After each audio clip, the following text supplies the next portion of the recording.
On va aller mettre un numéro sur les pages. Vous voyez comment on fait? Oui? Ah, c'est pas un bouton à enclencher comme dans Microsoft Word, c'est pas automatique.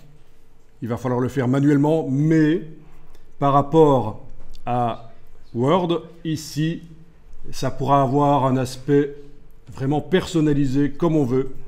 Donc ça va se faire dans le gabarit, donc le modèle de page quelque part. Vous allez dans le menu Fenêtre, Page.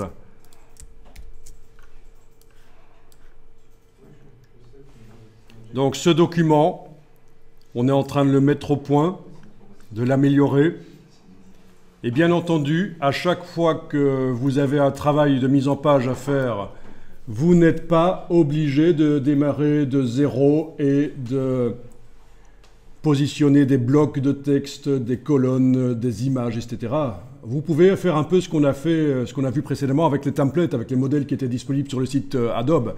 C'est-à-dire que vous avez fait un travail pour un client, un travail de mise en page.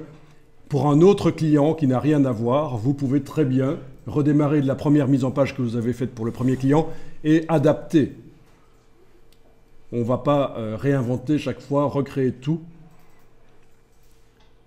Alors, InDesign est le dernier des trois logiciels Photoshop, Illustrator, InDesign à ne pas intégrer l'intelligence artificielle. On suppose que ça va arriver et qu'il y aura un assistant bientôt pour quand même automatiser aussi la création de mise en page. Donc ça, ce sera encore une nouvelle donne, un game changer.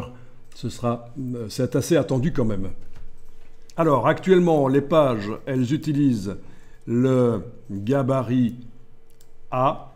Ah tiens, je vais aller désactiver quand même ici dans Affichage, Afficher les pages. Je vais aller désactiver l'affichage des variantes. Voilà. Ouais, je vais demander l'affichage horizontal. OK. Donc, elles utilisent toutes le gabarit A, le modèle de page A. Donc, si je vais mettre dans le gabarit A un numéro, une balise spéciale de numérotation, elle devrait se retrouver sur toutes les pages.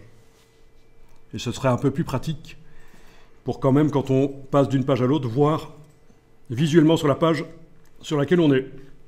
Donc, vous allez double-cliquer sur le gabarit A. Vérifiez qu'il est bien indiqué en bas à gauche que vous êtes en train de travailler sur A gabarit. Pourquoi est-ce que je dis ça? C'est parce qu'il y a quand même pas mal de personnes, quand je dis de double-cliquer sur A gabarit, ils le sélectionnent simplement, ils ne rentrent pas dedans, ils sont toujours sur une des pages du document. Donc là, on est bien dans A gabarit.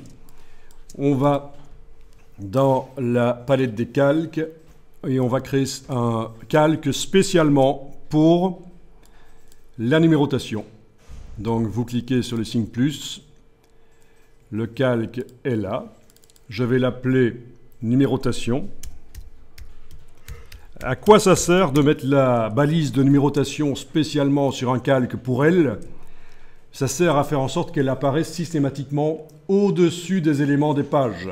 Parce que normalement, ce qui vient d'un gabarit se met sous les éléments des pages. Mais on peut forcer à ce que ça aille au-dessus des éléments des pages si on le met sur un calque supérieur. Voilà, j'ai déplacé le calque au-dessus. Calque numérotation.